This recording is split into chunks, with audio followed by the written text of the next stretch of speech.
পুরাতন কবরস্থান, এটার নাম হলো জান্নাতুল মুআল্লা। জান্নাতুল বাকি যেটা বলে। জান্নাতুল বাকি হচ্ছে মদিনা। আচ্ছা।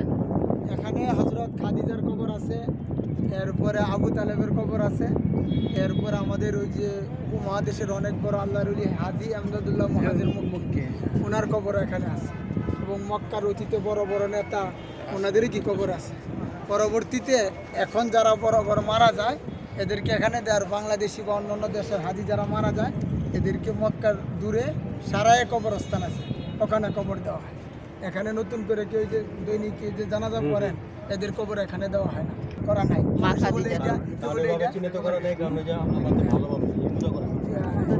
ওই যে নামাজ পড়তেছে যে দুইজন নামাজ পড়ে দোয়া করতেছে। কবর জিয়ারত আসলে আমরা যে কবর জিয়ারত দিয়ে আসে না, সৌদি আরবে পুলিশ তো আমরা ভিতরে যেতে দিবে না, আগে তো যেতে দিত। মহিলাদেরকে যেতে দেয় না।